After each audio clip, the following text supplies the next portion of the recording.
Hello everyone. आप सभी का फिर से स्वागत है। यह इकोनॉमिक्स घटना चक्र का डिस्कशन है और हम लोग जो है विविध क्वेश्चनों को एनालिसिस करेंगे। तो चलिए स्टार्ट करते हैं। विविध में जितने भी क्वेश्चन होंगे उनको कवर करेंगे। देखिए, पहला क्वेश्चन है इसमें, ट्रेवल एंड टूरिज्म प्रतियोगितात्मक सूचकांक जारी किसके द्वारा किया जाता है? तो TTCI जो सूचकांक है किसके द्वारा जारी किया जाता है? ट्रेवल एंड टूरिज्म प्रतियोगितात्मक सूचकांक। सही जवाब होगा विश्व आर्थिक मंच के द्वारा जो है यह सूचकांक जारी किया जाता है। यात्रा एवं पर्यटन प्रतियोगात्मकता सूचकांक सर्वप्रथम 2007 में तैयार किया गया था। इस सूचकांक के तहत उन घटकों और नीतियों का मापन किया जाता है जो यात्रा एवं पर्यटन क्षेत्र के सतत विकास को सुनिश्चित करते हैं। यह सूचकांक यात्रा एवं पर्यटन प्रतियोगितात्मकता रिपोर्ट के अंतर्गत जारी किया जाता है, जो विश्व आर्थिक मंच का एक प्रमुख उत्पाद है। सेकंड नंबर है, विकास अनुवीक्षण मूल्यांकन कार्यालय जो दीर्घकालिक नीति का अनुवीक्षण करता है, निम्नलिखित में से किस कार्यालय के अंतर्गत आता है? इसका सही जवाब होगा यह नीति आयोग के अंतर्गत आता है। इसके बारे में देख लेते हैं। विकास अनुवीक्षण एवं मूल्यांकन कार्यालय की स्थापना सितंबर 2015 में पूर्ववर्ती कार्यक्रम मूल्यांकन कार्यालय यानी PEO और स्वतंत्र मूल्यांकन कार्यालय जो है इसका विलय कर दी गई थी, और यह नीति आयोग का एक जो है संबंध कार्यालय है। इसका उद्देश्य संगठन के अनुवीक्षण और मूल्यांकन अधिदेश को पूरा करना है और भारत में अनुवीक्षण और मूल्यांकन पारितंत्र का निर्माण करना है। क्वेश्चन नंबर जो थर्ड है, 29 जुलाई 2020 को भारत के केंद्रीय मंत्रिमंडल के द्वारा स्वीकृत नई राष्ट्रीय शिक्षा नीति के संबंध में निम्नलिखित कथनों पे जो है आपको विचार करना है, बताना है इसमें कौन सा सही है। पहला है, यह डॉक्टर के कस्तूरी रंगन की अध्यक्षता वाली समिति के द्वारा तैयार की गई थी, तो बिल्कुल सही है। और सेकंड वाला है, यह विगत 38 वर्ष से लागू पिछली शिक्षा नीति को बदल देगी, तो दूसरा स्टेटमेंट गलत है। पहला स्टेटमेंट आपका सही होगा, तो इसमें सही जवाब है ए ऑप्शन, केवल फर्स्ट। देखिए, देश में सर्वप्रथम 1968 में राष्ट्रीय शिक्षा नीति जारी की गई थी और इसके बाद 1986 में दूसरी राष्ट्रीय शिक्षा नीति जारी हुई। इसके 34 वर्षों बाद जुलाई 2020 में भारत सरकार के द्वारा नई राष्ट्रीय शिक्षा नीति 2020 को मंजूरी प्रदान की गई है और इस शिक्षा नीति के निर्माण के लिए वैज्ञानिक के कस्तूरी रंगन की अध्यक्षता में एक समिति का गठन किया गया था। तो के कस्तूरी रंगन का नाम याद रखिएगा, किसके लिए जो है मतलब कि ये जो है विख्यात है यानी, और कौन सी समिति से फिलहाल में ये जुड़े हुए थे, इंपॉर्टेंट है। क्वेश्चन नंबर 4 है, सर्वप्रथम सीमांत व्यक्ति यानी मार्जिनल मैन की संकल्पना का प्रतिपादन किया गया किनके द्वारा? तो रॉबर्ट ई पार्क के द्वारा। ये ऑप्शन आपका सही जवाब होगा। देखिए, सर्वप्रथम रॉबर्ट ई पार्क ने सीमांत आदमी यानी मार्जिनल मैन की संकल्पना का प्रतिपादन अपने लेख मानव का स्थान परिवर्तन और सीमांत आदमी में किया था। हालांकि इस संकल्पना को लोकप्रिय ईवी स्टोन क्विस्ट ने किया और रॉबर्ट ई पार्क ने इस बात की ओर संकेत किया है कि विभिन्न प्रजातियों के बीच आपसी संबंध के बीच जो नई प्रजाति और पीढ़ी विकसित होती है वह संक्रमण के दौर से गुजरती है और धीरे धीरे अपने समाज में हाशिए पर चली जाती है। इस कारण वे इस बात की स्थापना करते हैं कि सीमांत आदमी मिश्रित खून का आदमी होता है, क्योंकि वह एक साथ ऐसे दो विश्व में रहता है जिसमें वह कम या अधिक अपने आप को अजनबी महसूस करता है। इसके साथ ही धीरे धीरे उसके अंदर कुछ ऐसी प्रवृत्ति पनपने लगती है जिसके कारण वह अपने आप को बेचैन, रुग्ण और क्लांत अनुभव करने लगता है। उसके अंदर अस्थायीपन भाव जो है झलकने लगता है और बहुत सारी प्रजाति अपनी शारीरिक आकृति के कारण ही हाशिए पे चली जाती है, जैसा कि दक्षिण अफ्रीका और अमेरिका के अस्वस्थ समाज के साथ हुआ। तो एग्जाम्पल है। क्वेश्चन नंबर 5 है, निम्नलिखित में से कौन क्षेत्रीय बृहत आर्थिक भागीदारी का सदस्य नहीं है? इसका सही जवाब क्या होगा? इसका सही जवाब होगा पाकिस्तान। ठीक है, तो क्षेत्रीय बृहद आर्थिक भागीदारी का जो सदस्य इसमें नहीं है, आपका इसमें जो डी ऑप्शन है पाकिस्तान सही जवाब होगा। 15 नवंबर 2020 को हस्ताक्षरित संधि के अनुसार रीजनल कॉम्प्रिहेंसिव इकोनॉमिक पार्टनरशिप अर्थात क्षेत्रीय बृहद आर्थिक भागीदारी आसियान के 10 सदस्य देशों और उसके मुक्त व्यापार संधि से जुड़े 5 सहयोगी देश चीन, ऑस्ट्रेलिया, जापान, न्यूजीलैंड और दक्षिण कोरिया का एक संगठन है। क्वेश्चन नंबर 6 है, निम्न में से कौन सा ह्यूमन कैपिटल इंडेक्स 2020 में प्रथम स्थान पर रहा? सही जवाब होगा सिंगापुर, सी ऑप्शन। सितंबर 2020 में विश्व बैंक के द्वारा जारी ह्यूमन कैपिटल इंडेक्स 2020 में 0.88 स्कोर के साथ सिंगापुर प्रथम स्थान पर रहा। सेंट्रल अफ्रीकन रिपब्लिक जो है 0.29 स्कोर के साथ अंतिम स्थान पे था, जबकि भारत का स्कोर जो था 0.59 स्कोर के साथ 116वें स्थान पे। तो भारत का जो स्थान है इंपॉर्टेंट है एग्जाम के पॉइंट ऑफ व्यू से। 7 नंबर क्वेश्चन है, संसद सदस्य अस्थायी क्षेत्र विकास योजना के अंतर्गत निधि के संदर्भ में निम्नलिखित में से कौन से कथन जो है सही है? तो आपको बताना है संसद सदस्य स्थानीय क्षेत्र विकास के अंतर्गत निधियों के संदर्भ में जो कथन सही है, यहां पे 4 कथन दिए गए हैं, आप देख सकते हैं। इसमें जो सही है आपको बताना है। पहला है कि जो एमपी लैंड्स निधियां टिकाऊ परिसंपत्तियों जैसे स्वास्थ्य, शिक्षा आदि की भौतिक आधारभूत संरचनाओं के निर्माण में ही प्रयुक्त हो सकती है। क्या यह सही है? तो देखिए, जो संसद सदस्य स्थानीय क्षेत्र विकास जो है जिसे हम एमपी लैंड्स कहते हैं, इसके अंतर्गत निधियों के संदर्भ में जो पहला स्टेटमेंट है आपका बिल्कुल सही है। ठीक है। दूसरा है, प्रत्येक संसद की निधि एक निश्चित अंश अनुसूचित जाति, जनजाति, जनसंख्या के लाभार्थ प्रयुक्त होना आवश्यक है। तो दूसरा भी आपका सही जवाब है। और जो तीसरा है, एमपी लैंड्स निधियां वार्षिक आधार पर स्वीकृत की जाती हैं और अप्रयुक्त निधि को अगले वर्ष के लिए अग्रेनित नहीं किया जा सकता है। तो तीसरा स्टेटमेंट गलत है। चौथा है, कार्यान्वित हो रहे सभी कार्यों में से कम 10% कार्यों का जिला प्राधिकारी द्वारा प्रति वर्ष निरीक्षण अनिवार्य है। तो 1, 4 और जो सेकंड स्टेटमेंट है आपका सही जवाब होगा, तो डी ऑप्शन। ठीक है। एमपी लैंड्स के बारे में देख लेते हैं। देखिए, इसमें जो है एमपी लैंड्स संसद सदस्य स्थानीय क्षेत्र विकास योजना केंद्र सरकार की योजना है, जिसकी शुरुआत जो है दिसंबर 1993 में की गई थी। और इसके तहत संसद अपने क्षेत्र में साल में 5 करोड़ रुपए के विकास कार्य को मंजूरी दे सकते हैं।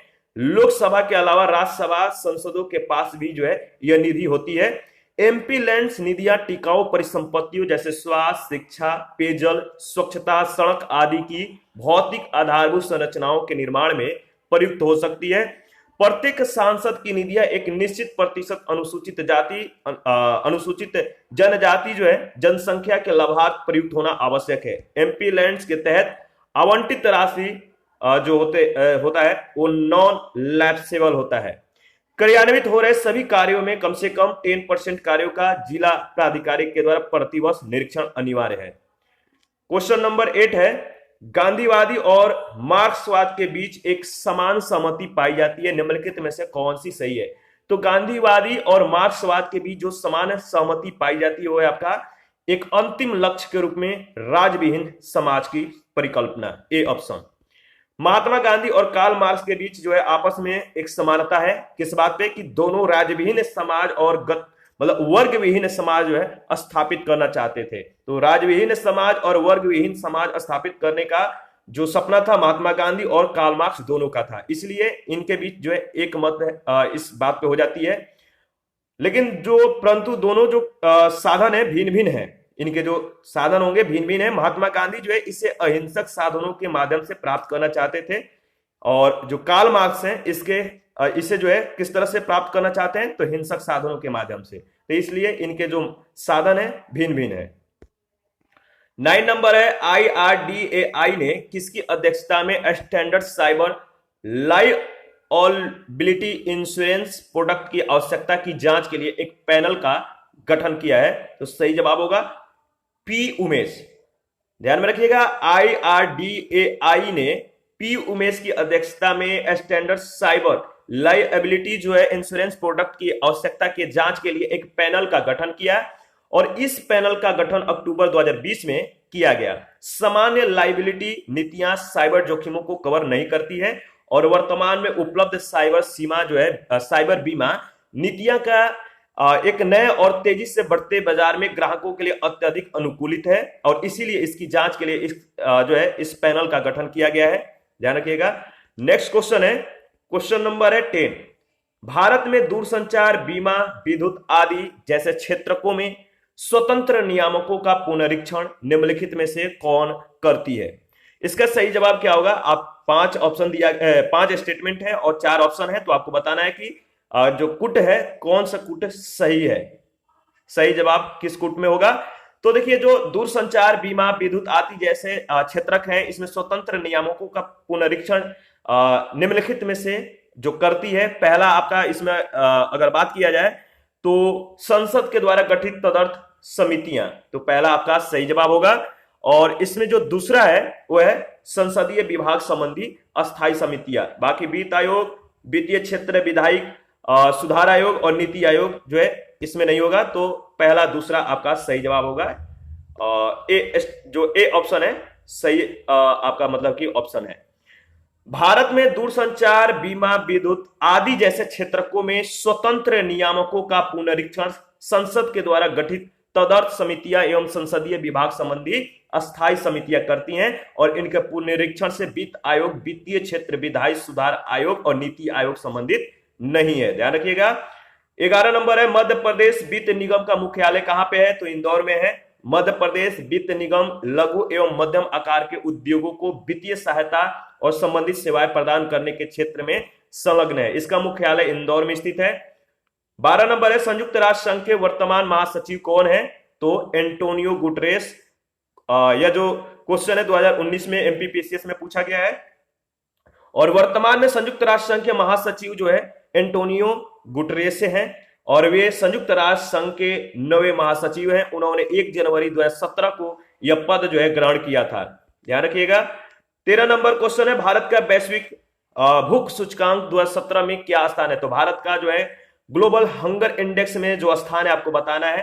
तो यह भी क्वेश्चन 2019 में यूपीपीसीएस के द्वारा पूछा गया है। तो आपका इसके अनुसार जो है पोजीशन जो है 100वां है, यानी 100वें स्थान पे है ग्लोबल हंगर इंडेक्स में। इसके बारे में हम लोग देख लेते हैं। भारत जो है 31.4 स्कोर के साथ वैश्विक भूख सूचकांक 2017 में 119 देशों में इसने 100वें स्थान प्राप्त किया था, जबकि मार्च 2019 की वैश्विक भूख सूचकांक यानी ग्लोबल हंगर इंडेक्स 2019 में यह किस स्थान को प्राप्त किया? तो 117 देशों के सूची में जो है यह जो है 102वें स्थान पे पहुंच गया। 2020 के रैंकिंग में भारत जो है 107 देशों के सूची में यह कौन सा स्थान पे है? तो 94। ध्यान रखिएगा, जो इंपॉर्टेंट है वो है न्यू डेटा। तो 2020 के रैंकिंग में भारत जो है 107 देशों के सूची में 94वें स्थान पे जो है अपना कह सकते हैं कि पद जो है बनाए रखा है। और 14 नंबर क्वेश्चन है इसमें, निम्नलिखित में से कौन से वे सूचक हैं जिनका IFPRI के द्वारा वैश्विक भुखमरी सूचकांक रिपोर्ट जो है यानी ग्लोबल हंगर इंडेक्स रिपोर्ट में बनाने में उपयोग किया जाता है? तो आपको बताना है कि ग्लोबल हंगर इंडेक्स रिपोर्ट बनाने के लिए किन किन जो है सूचकांकों का प्रयोग किया जाता है। तो सही जवाब क्या होगा? देखिए, इसमें जो सही जवाब होगा वो होगा आपका पहला अल्प पोषण, और दूसरा जो है शिशु वृद्धिरोधन, और तीसरा शिशु मृत्यु दर। तो पहला, दूसरा और तीसरा। वैश्विक भुखमरी सूचकांक यानी ग्लोबल हंगर इंडेक्स विश्व के विकासशील देशों में भुखमरी और कुपोषण की गणना और इसके तुलनात्मक अध्ययन के लिए एक बहुआयामी सूचकांक है। इस सूचकांक को अंतरराष्ट्रीय खाद्य नीति अनुसंधान संस्थान यानी international food policy research institute के द्वारा 2 गैर सरकारी संगठनों वर्ल्ड हंगर हेल्थ और कंसर्न वर्ल्ड वाइड जो है इसकी सहायता से प्रतिवर्ष प्रकाशित किया जाता है। इस सूचकांक को वर्ष 2015 से पूर्व के वर्षों में 3 संकेतकों को यानी अल्प पोषण, बाल अल्प वजन और बाल मृत्यु दर के आधार पर तैयार किया जाता था, किंतु वर्ष 2015 के वैश्विक भुखमरी सूचकांक को 4 संकेतों कौन कौन से? अंडर न्यूट्रिशन जो है यानी अल्प पोषण जो है, लंबाई के अनुपात में कम वजन अर्थात बाल दुबलापन यानी चाइल्ड वेस्टिंग, और जो आयु है इसके अनुपात में कम लंबाई अर्थात बाल ठिगनापन यानी चाइल्ड स्टंटिंग, और बाल मृत्यु दर यानी चाइल्ड मोर्टालिटी रेट, इसके आधार पर तैयार किया गया है। तो ध्यान रखिएगा, जो सूचकांक है वह अल्प पोषण, बाल दुबलापन, बाल ठिगनापन और बाल मृत्यु दर। इस सूचकांक में देश की भुखमरी की स्थिति के आधार पे 5 भागों जो है आप देख सकते हैं, निम्न, मध्यम, गंभीर और जो है चेतावनी तथा चरम चेतावनी के रूप में बांटा गया है। वैश्विक भूखमरी सूचकांक 2019 में भारत को जो है 102वें स्थान, और भारत जो है गंभीर स्थिति वाले देशों के समूह में शामिल है, और 2020 के रैंकिंग में भारत को जो है 107 देशों के सूची में 94वें स्थान प्राप्त हुआ है। ध्यान रखिएगा। क्वेश्चन 15 है, आईएमएफ के नव नियुक्त प्रबंधक निदेशक कौन है? तो सही जवाब होगा क्रिस्टालिना जॉर्जीवा, ए ऑप्शन। तो इंपॉर्टेंट है। देखिए, बुल्गारिया की क्रिस्टालिना जॉर्जीवा 1 अक्टूबर 2019 से जो है अंतरराष्ट्रीय मुद्रा कोष यानी आईएमएफ की नव नियुक्त प्रबंध निदेशक और अध्यक्ष है। क्रिस्टीना लेगार्ड 5 जुलाई 2011 से 12 सितंबर 2019 तक आईएमएफ एग्जीक्यूटिव बोर्ड की प्रबंधक निदेशक एवं अध्यक्ष थी। 16 नंबर है, भारत सरकार के द्वारा 10 अक्टूबर 2019 को प्रतिभाशाली बच्चों के कौशल समृद्धि के प्रोत्साहन के लिए प्रारंभ किया गया राष्ट्रीय कार्यक्रम कौन सा है? तो 10 अक्टूबर 2019 को प्रतिभाशाली बच्चों के कौशल समृद्धि के प्रोत्साहन के लिए प्रारंभ किया गया राष्ट्रीय कार्यक्रम है ध्रुव, सी ऑप्शन। 10 अक्टूबर 2019 को केंद्रीय मानव संसाधन विकास मंत्री रमेश पोखरियाल निशंक ने प्रधानमंत्री नवाचार प्रशिक्षण कार्यक्रम जो है ध्रुव का शुभारंभ किया था। प्रतिभाशाली बच्चों के कौशल समृद्धि के प्रोत्साहन के लिए इस कार्यक्रम का शुभारंभ बंगलुरु स्थित भारतीय अंतरिक्ष अनुसंधान संगठन के मुख्यालय में किया गया है। 17 नंबर है, सितंबर 2019 में जल शक्ति मंत्रालय के द्वारा प्रारंभ की गई ग्रामीण स्वच्छता रणनीति निम्न में से किस अवधि से संबंधित है? तो सही जवाब होगा 2019 से 2029।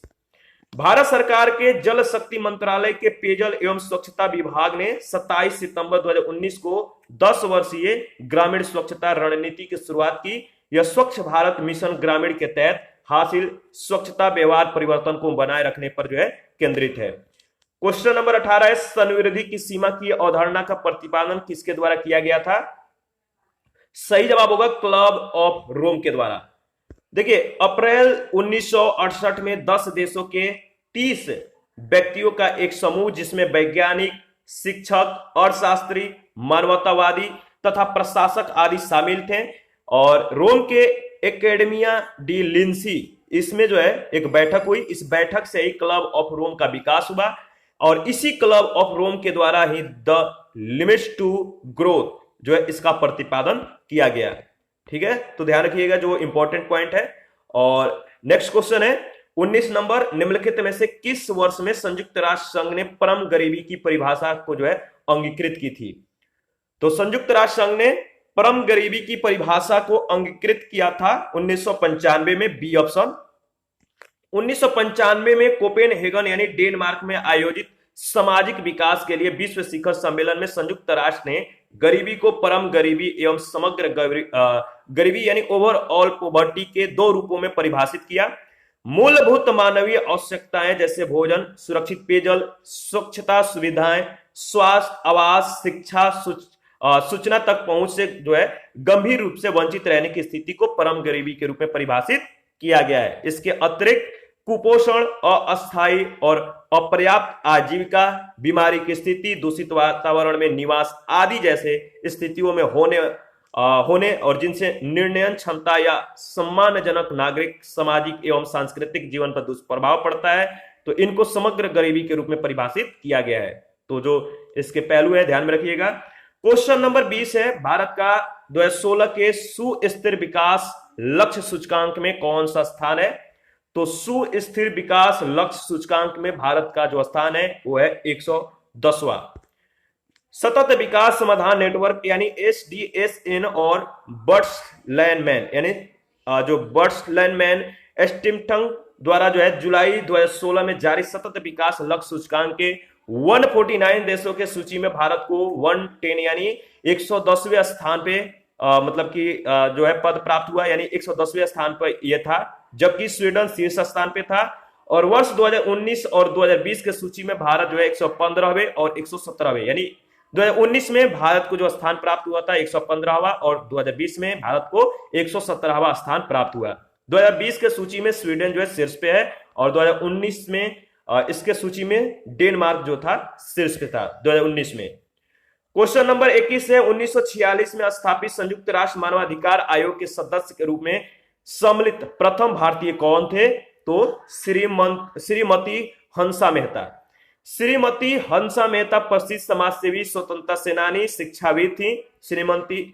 श्रीमती हंसा मेहता 1947 से 48 में संयुक्त राष्ट्र मानवाधिकार आयोग में भारत का प्रतिनिधित्व किया था। 1950 में वे इसकी उपाध्यक्ष भी बनी।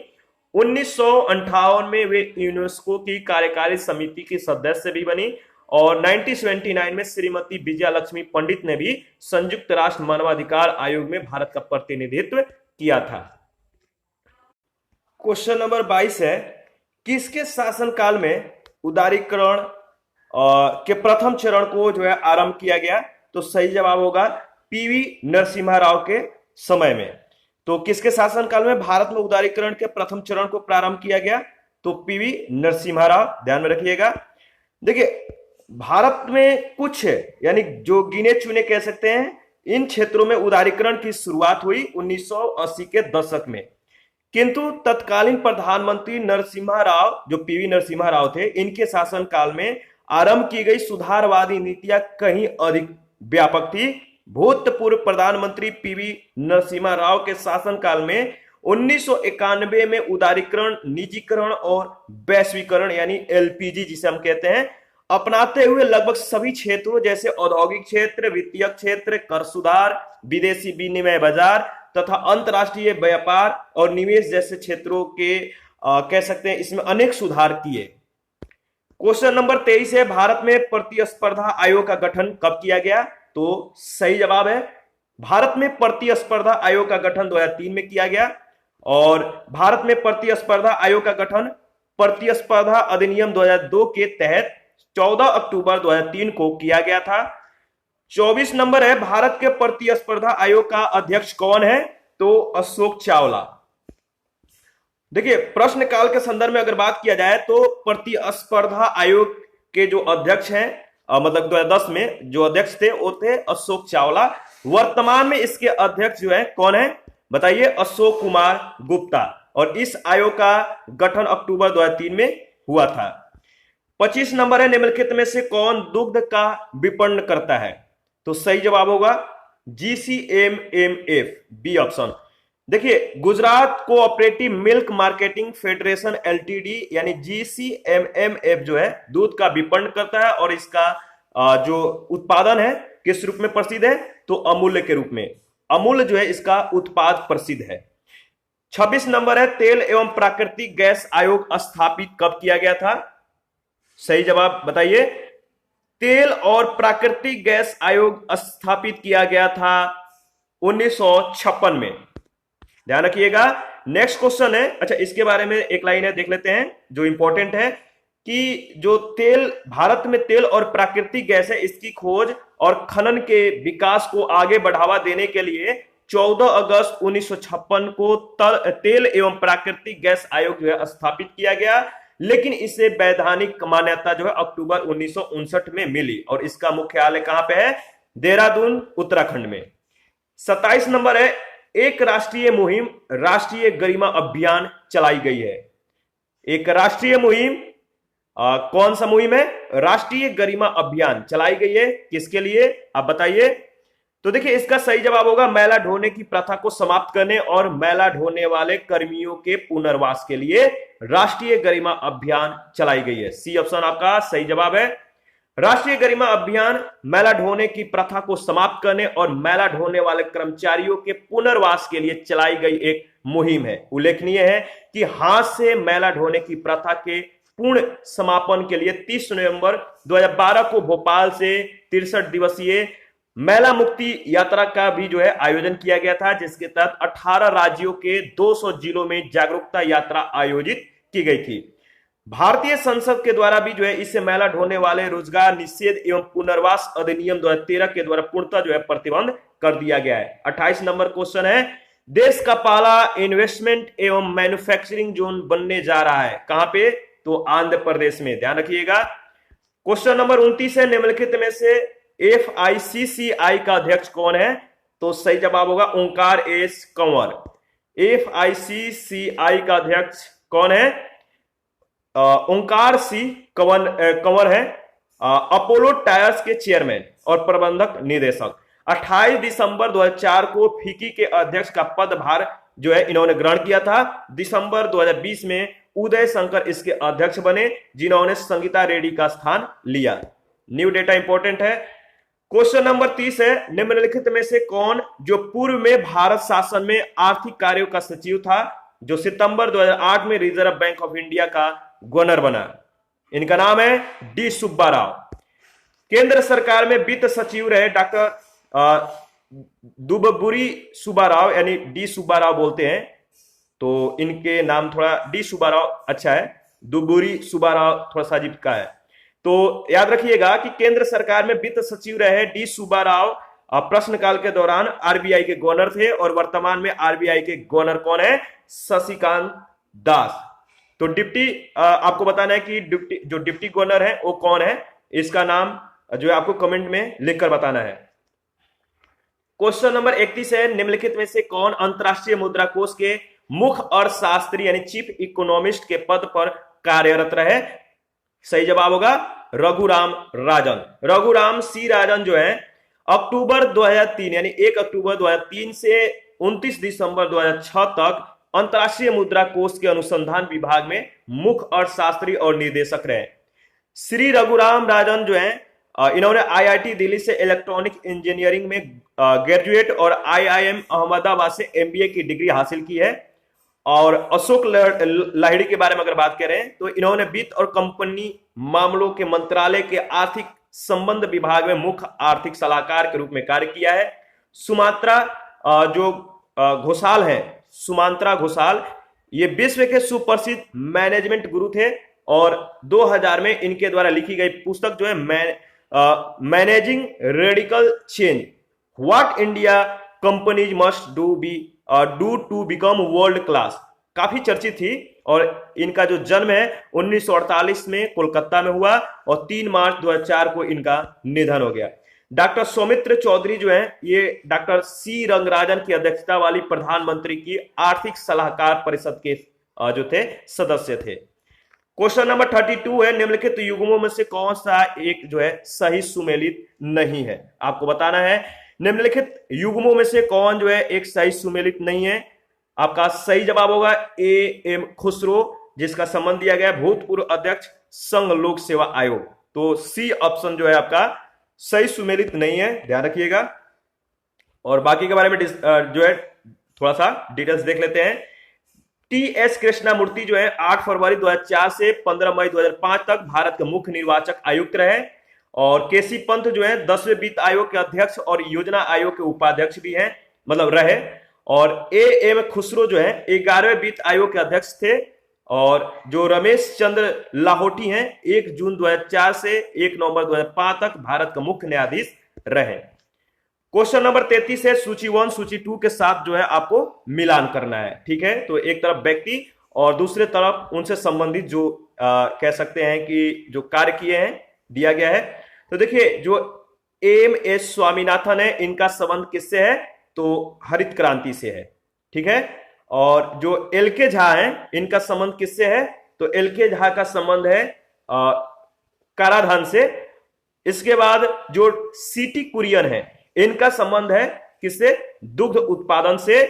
और मोरारजी देसाई का संबंध किससे है? इनका जो संबंध है वो है बैंकों पर सामाजिक नियंत्रण से। तो इस तरह से देखिए बी ऑप्शन आपका सही जवाब होगा। ए के 3, बी के 5, सी के 2, डी का 1।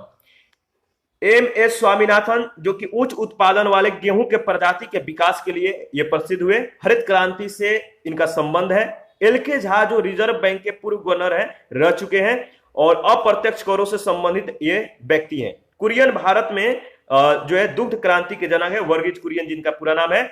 जबकि मोरारजी देसाई बैंकों पर सामाजिक नियंत्रण प्रणाली के लिए जो है ये प्रसिद्ध हैं। 34 में भी आपको बताना है कि कौन सा सुमेलित नहीं है। तो देखिए जो रेखा समिति दिया गया है इनका संबंध निर्यात और आयात का सरलीकरण से नहीं है। बाकी तीनों जो है, जो गोईपुरिया समिति है बहुत इंपॉर्टेंट है, इनका संबंध बैंकिंग सुधार से है। नांजुंदप्पा समिति जो है इनका संबंध रेलवे किराया से है। और रंगराजन समिति का संबंध भुगतान संतुलन से इंपॉर्टेंट है, ध्यान रखिएगा। रेखा समिति निर्यात और आयात के सरलीकरण से संबंधित नहीं है, बल्कि अप्रत्यक्ष करों से इनका संबंध है, और इन्होंने अपनी रिपोर्ट 1992 में सौंपी थी। ध्यान रखिएगा। 35 नंबर क्वेश्चन देखिए, आपको बताना है कि कभी कभी समाचार में आने वाली गॉडगिल समिति रिपोर्ट और कस्तूरी रंगन समिति रिपोर्ट किससे संबंधित है। तो देखिए बहुत ज्यादा इंपॉर्टेंट है, यह क्वेश्चन बहुत बार पूछा जा चुका है। इसका संबंध है पश्चिमी घाटों के संरक्षण से, डी ऑप्शन इंपॉर्टेंट है। जो समितियां हैं जिनका संबंध जिस क्षेत्र से है उसका नाम याद रखना है। कौन सा समिति किस क्षेत्र में रिफॉर्म की है, किस समिति के लिए उनका जो है गठन किया गया और वो किस समिति के अध्यक्ष रहे हैं, ये सारे इंपॉर्टेंट है। गॉडगिल समिति रिपोर्ट और कस्तूरी रंगन समिति रिपोर्ट का जो संबंध है पश्चिमी घाट के पारिस्थितिकीय संरक्षण से है। गाडगिल समिति जिसके अध्यक्ष माधव गाडगिल ने अपनी रिपोर्ट 31 अगस्त 2011 को, जबकि कस्तूरी रंगन समिति जिसके अध्यक्ष थे के कस्तूरी रंगन, इन्होंने अपनी रिपोर्ट 15 अप्रैल 2013 को प्रस्तुत किया था। 36 नंबर में आपको सूची 1 सूची 2 के साथ जो है मिलान करना है, बताना है कि इसमें कौन सा कूट सही होगा। ठीक है, तो एक बार देख लीजिए, देखने के बाद इस पे एनालिसिस करके बताइए इसका सही जवाब क्या होगा। देखिए जब मिलान करिएगा तो इसमें जो दत्त समिति है इसका संबंध औद्योगिक लाइसेंस से है। दत्त समिति इसका गठन 1969 में किया गया था। वांचू समिति का संबंध 1971 से है और इनका संबंध जो है प्रत्यक्ष कर से है। और रजमनार समिति जो है इनका अस्तित्व था 1971 में था, यह मतलब कि समिति जो है गठित हुई थी और केंद्र राज्य संबंध के बारे में इनका मतलब कि रिपोर्ट देना था, इनके बारे में रिफॉर्म करना था। चक्रवर्ती समिति का संबंध जो है मौद्रिक प्रणाली से है, तो सेम जो है 1 का ए का 1, बी का 2, सी का 3, डी का 4, तो ए ऑप्शन आपका सही जवाब है। देखिए दत्त समिति जो है इसका संबंध औद्योगिक लाइसेंसिंग से है। वांचू समिति का संबंध प्रत्यक्ष कर से है। राजमन्नार समिति का संबंध केंद्र राज्य संबंध से है और चक्रवर्ती समिति का संबंध मौद्रिक प्रणाली से है। आगे बढ़ते हैं, नेक्स्ट क्वेश्चन में भी आपको मिलान करना है कुट 1 कुट 2 के साथ। एक तरफ विशेषज्ञता और दूसरे तरफ उनका नाम है। कौन नाम जो है किस विशेषज्ञता के लिए मतलब जाने जाते हैं, जैसे एम गोविंद राव है, इनका संबंध मतलब किससे है, तो आप बताइए। देखिए इसके बारे में अगर बात किया जाए तो जो एम गोविंद राव है इनका संबंध देखिए एम गोविंद राव का इनका पार्थसारथी एम गोविंद इसमें जो इनका संबंध है पहला काराधान कह सकते हैं, जो कि काराधान है, इनका संबंध है पार्थसारथी सोम से। काराधान का संबंध यानी पार्थसारथी सोम का संबंध काराधान से है। और आपका जो अशोक गुलाटी है, अशोक गुलाटी का संबंध जो है ये कृषि से है। ठीक है, और आपका जो सी रंगराजन है इसके बारे में हम लोगों ने डिस्कस किया है। सी रंगराजन का संबंध किससे है आप बताइए। तो सी रंगराजन का संबंध जो है आपका मौद्रिक नीति से है। और जो नेक्स्ट है जो अरविंद पनगड़िया है, इनका संबंध बताइए किससे है। अरविंद पनगड़िया का संबंध देखिए भारतीय अर्थव्यवस्था नियोजन और राज्य स्तर सुधार से है। और इसके बाद कौन बच रहे हैं, एम गोविंद राव, इनका संबंध किससे है, राजकोषीय नीति से है। तो थोड़ा देखिए ध्यान में रखिएगा, इंपॉर्टेंट है। तो इसमें जो ऑप्शन दिया गया है, ए का भी हो जाएगा, बी का 4, सी का 2, डी का 3 और ई का ए, तो डी ऑप्शन आपका सही जवाब है। अशोक गुलाटी देखिए एक कृषि और शास्त्री एवं CSCP यानी कृषि लागत और मूल्य आयोग के पूर्व अध्यक्ष हैं। पार्थसारथी सोम जो है ये कर प्रशासन सुधार आयोग के पूर्व अध्यक्ष हैं। सी रंगराजन RBI के पूर्व गवर्नर हैं, जबकि अरविंद पनगड़िया नीति आयोग के उपाध्यक्ष हैं। एम गोविंद राव जो है ये 14वें वित्त आयोग के सदस्य रह चुके हैं और इससे पहले वह लोक वित्त एवं नीति के राष्ट्रीय संस्थान के निदेशक थे। 38 नंबर है, रिजर्व बैंक के उस गवर्नर का नाम आपको बताना है जो मतलब कि वित्त मंत्री भी रह चुके हैं। इंपॉर्टेंट है, आपको मालूम है CD देशमुख है। और 39 है, बिमल जलान प्रथम अध्यक्ष होंगे किसके। तो देखिए ये 2014 में क्वेश्चन पूछा गया, तो उसके अनुसार बी ऑप्शन व्यय प्रबंधन आयोग के जो है बिमल जलान प्रथम अध्यक्ष होंगे, तो आपका बी ऑप्शन सही जवाब है।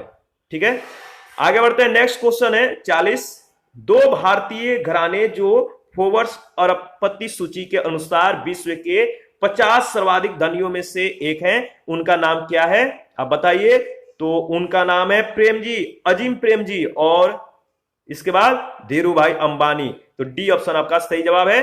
फोर्ब्स अरबपति सूची में विश्व के 50 सर्वाधिक धनियों में से अजीम प्रेम जी और धीरू भाई अंबानी का नाम आता है। क्वेश्चन नंबर 41 है, लघु ऋण यानी माइक्रो क्रेडिट शिखर सम्मेलन 1997 में भारत का प्रतिनिधित्व किसने किया था। तो सेल्फ एम्प्लॉयड वीमेन्स एसोसिएशन ने। ये ऑप्शन आपका सही जवाब होगा। देखिए सेवा जो है सेल्फ एम्प्लॉयड वीमेन्स एसोसिएशन एक व्यापार संघ है जो वर्ष 1972 से पंजीकृत है। यह गरीब स्वरोजगार महिला श्रमिकों का एक संगठन है। यह संस्था जो है लघु ऋण देना, स्वास्थ्य और जीवन बीमा और बच्चों की देखभाल के कामों में संलग्न है। इसे लघु ऋण शिखर सम्मेलन 1997 में भारत का प्रतिनिधित्व किया था और 18वां लघु ऋण शिखर सम्मेलन 15 से 17 मार्च 2016 के मध्य अबू धाबी संयुक्त अरब अमीरात में हुआ था। 42 में आपको मिलान करना है, ठीक है। तो एक तरफ सूची 1 और दूसरी तरफ सूची 2। सूची 1 में व्यवसाय कार्यरत महिला और सूची 2 में कंपनियां हैं। तो बताइए। तो देखिए जो जीएम मोदी हैं इनका संबंध किस कंपनी से, AZB एंड पार्टनर से। तो ए का सेकंड। इसके बाद अनुराधा जे देसाई जो है इनका संबंध किससे है, इनका संबंध वेंकटेश्वर हैचरीज से है। तो बी का जो होगा आपका पहला।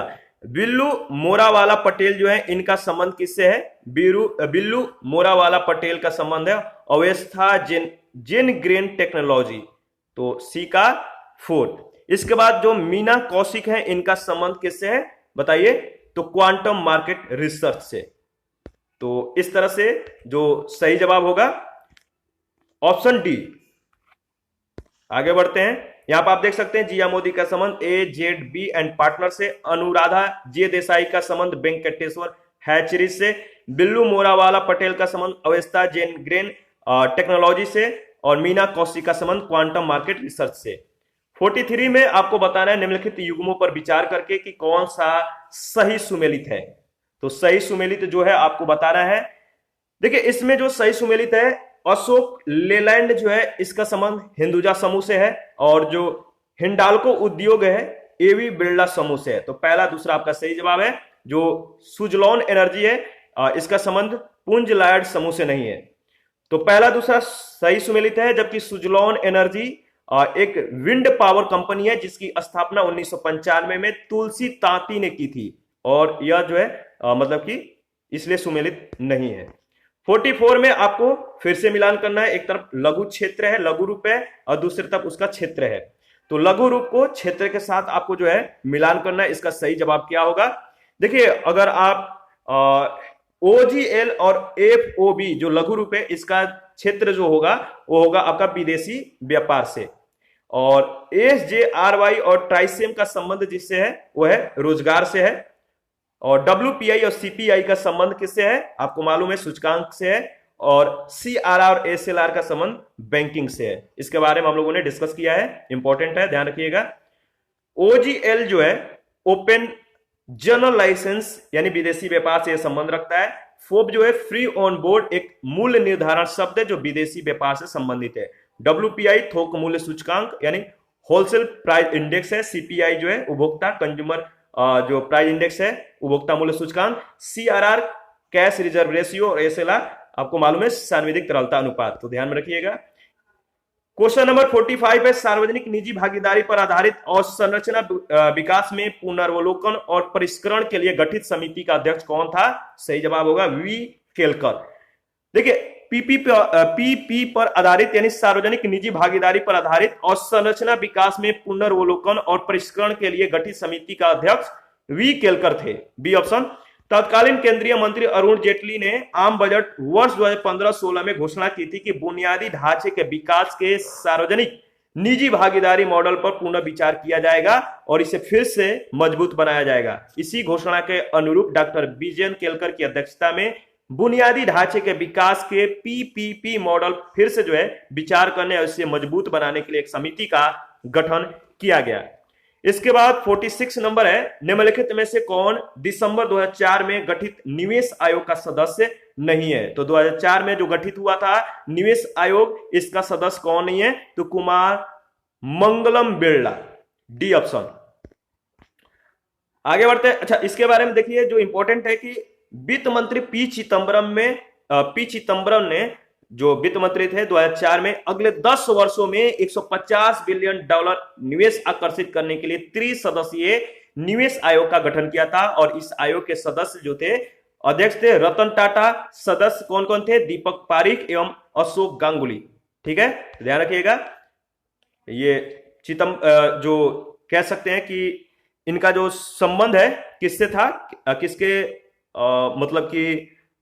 मतलब कि वित्त मंत्री के समय में, तो पी चिदम्बरम के। 47 में आपको बताना है कौन सा कथन जो है दबाव समूह का अर्थबोध करता है। दबाव समूह, प्रेशर ग्रुप का जो अर्थबोध कराता है वो आपका कौन सा सही जवाब होगा? तो नीति संबंधी निर्णयों को नियंत्रित करने के लिए प्रभाव डालने वाला समूह जो है दबाव समूह का अर्थबोध कराता है। तो सी ऑप्शन आपका सही जवाब होगा।